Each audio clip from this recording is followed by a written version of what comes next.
안녕하세요. 네, 안녕하세요. 이번 시간은 2025년 을사년에 용띠분들 운기가 좀 어떨지.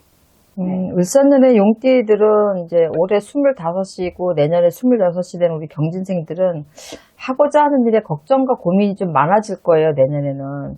직장에서의 어떤 어려움이라든가 고난이라든가 이런 게 있는데, 이제 사회 초년생인 분들도 있고 공부하시는 학생들도 있겠지만 잘 적응하셔야 될 거예요. 그래서 공부하시는 오히려 친구들은 운기가 좀 편해지는 운기거든요. 그래서 괜찮은데, 이제 우리 사회 초년생들 직장에 나가시는 그런 친구들 같은 경우에는 적응하기가 조금 쉽지가 않아서 상하관계 이런 거에 조금 무리가 있을 수 있고 적응하기가 좀 쉽지 않아서 이제 고민들이 좀 많아지시는 시기다라고 보시면 되고, 뭐 대인관계 같은 경우에는 뭐 관제도 좀 들어와 있고 또 시비구설수가 좀 들어와 있는데, 술 같은 것 좀 자제하시고 언사 같은 거 조금 신경 쓰시고 이렇게 해야지만 이걸 넘기지, 안 그러면은 내년 수가 좀 시끄러워요. 그래서 그 부분 신경 쓰시고, 연애운 같은 경우에는 굉장히 서로한테 도움이 되는 인연들이 들어와요. 그래서 뭐 부모님들은 반대하실 수 있겠지만 어린 친구들이 결혼을 목적으로 지금 만나는 게 아니니까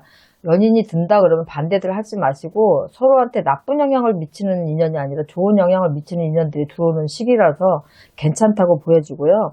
37에서 38이 되는 우리 무진생들은 중요한 변화와 도전 이런 것들을 갖다 주는 한 해예요. 그래서 이런 중요한 변화와 도전을 잘 맞춰가면 좋고, 그렇지 못하면 굉장히 힘들어지는 해다라고 보시면 돼요. 그래서 어떤 자기의 새로운 스킬이라든가 지식이라든가 자기 개발, 습득 이런 데에 좀 중점을 많이 두시면 오히려 본인한테 플러스가 될 것이고, 능력 발휘를 해야 되는 중요한 시기가 오거든요. 그래서 그런 시기를 잘 잡으면 본인이 한 단계 업그레이드가 될 거고, 그렇지 못하다 그러면 조금 퇴보하는 느낌을 받을 수밖에 없는 한 해가 내년이에요. 재물운 같은 경우에는 뭐 재테크 같은 거 너무 급하게 서두르지 마시고 윗 어른들이나 아니면 전문가들한테 조금 상의를 해보셔서 그런 것들을 좀 안정성 있게 가지고 가시는 게 좋고, 장기적으로 오래 보고 가는 투자는 큰 금액이 아니라면, 무리가 없다면 그런 것들은 해도 괜찮다라고 보고요. 대인관계 같은 경우에는 조금 다소 복잡해질 수가 있어요. 그래서 신뢰를 쌓는 게 중요하다. 그래서 어떤 솔직한 대화나 관계 형성에 자기가 솔직함이 좀 있어서 신용을 좀 쌓아야지, 그렇지 않으면은 굉장히 이미지 실추가 될 수도 있고, 오히려 자기가 욱하는 마음에 말 한마디 잘못했다가 굉장히 큰 후회를 할 일이 있으니까 그런 부분도 신경 쓰세요.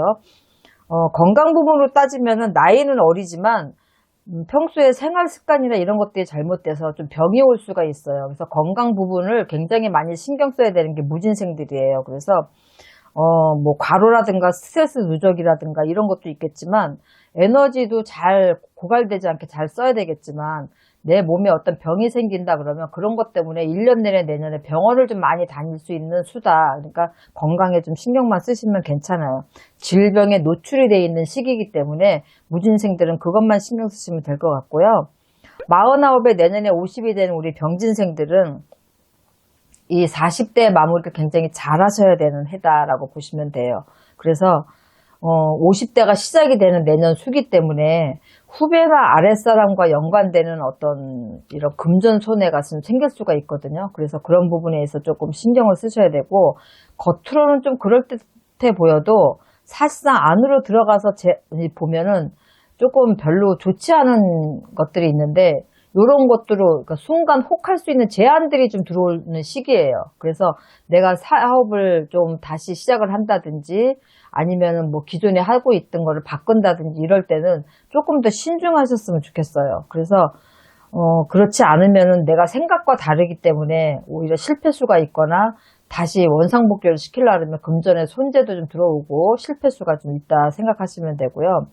사업가들은 일의 진척이 조금 늦어지겠지만 귀인의 도움으로 그런 것들이 실행이 좀 될 수가 있어요. 그래서 너무 조급하게 생각하지 마시고, 직장인들은 한 단계 올라가는 형국이니까, 근데 경쟁자가 좀 만만치가 않아요. 그래서 굉장히 준비 잘 하셔야 될 것 같고, 애정운 같은 경우에는 금전 투자 잘못하시면 집안에 불화까지 같이 이어지는 형국이다 라고 보시면 되고, 그래서 아까도 얘기한 것처럼 어떤 중요한 제안이 들어올 때는 좀 신중하셔라 라고 하는 거거든요. 그래서 이런 부분, 내년 2월 달에는 재물이 좀 깨지는 달이에요. 그러니까 가머니설에 속아서 어떤 일을 벌리시는 거를 조금 고려해 보셔라. 2월 달은 특히나 조심하셔라. 이렇게 말씀드리고, 올해 환갑수에서 내년에 62이 되는 우리 갑진생들은 본인이 하고자 하는 일들은 좀 더 가깝게 다가가게 돼요. 그리고 발전시킬 수 있는 운기가 들어와요. 역동적인 한 해가 된다라고 보시면 되고, 귀인이 드니까 삶의 활력소가 좀 생기기도 하고, 가족관계도 조금 더 돈독해져서 굉장히 좋고, 단 주변인들과는 조금 마찰이 있어요. 뭐 시기 질투도 있을 수 있고 구설도 있을 수 있으니까 대응하지 말고 본인이 조금만 더 손해본다는 생각으로 잘 관리하시면 크게 문제는 없고요. 1월 달서부터 2월 달 그리고 4월 달에는 자기 능력을 좀 발휘하는 시기니까 과감하게 도전하셔야 되겠고, 5월 달은 건강이 조금 문제가 생길 수 있는 달이니까 내년 5월 달은 몸에 좀 신경을 쓰셔야 되겠고, 병원 갈 일도 생기니까 좀 신중하게 잘 관리들을 하셔야 되겠고, 6월 달 이후부터는 다시 금전발복이 좀 되는 해예요. 그래서 그런 달은 조금 더 내가 금전적으로 좀 발복이 되니까 금전 이런 유도리가 좀 훨씬 더 수월해진다고 생각을 하시면 될 것 같아요. 그래서 내년에 갑진생들도 크게 나쁘지 않고요. 73세 내년에 74시 되는 우리 임진생 엄마 아빠들은 스스로 고집을 꺾지를 못해서 굉장히 큰 다툼이나 시비, 가족 간의 불화가 굉장히 많으실 거예요. 그래서 금전으로 인한 고통도 있을 거고 걱정이 동반되긴 하거든요. 그런 인간관계에서 오는 것들이기 때문에 조절을 잘 하셔야 되겠고, 일반적인 이런 금전운은 나쁘지 않아요. 그래서 끌고 가시는 건 괜찮은데, 인간관계가 깨지기 때문에 사람 때문에 돈도 나가고 사람 때문에 내가 마음도 다치고 하는 거거든요. 그래서 우리가 돈이 금전이 쪼들려도 사는 건 힘들지만 인간관계가 무너지면 그거 같이 힘든 게 없어요. 우리가 더불어 사는 세상이고 내 혼자 독단적으로 살아갈 수 있는 게 아니거든요. 모든 면에서. 그래서 인간관계가 깨지는 애가 가장 힘드는데, 우리 임진생 엄마 아빠들이 인간관계가 좀 깨지는 해니까 내년 수를 잘 넘기셔서 가족 간의 불화도 좀 줄이시고, 또 대인관계에서도 또 내가 충살이라든가 망신살이라든가 이런 것들이 드는 해니까 좀 조절을 잘 하셔서 슬기롭게 잘 넘기셨으면 좋겠습니다. 좋은 말씀 감사합니다. 네, 선생님. 수고하셨습니다.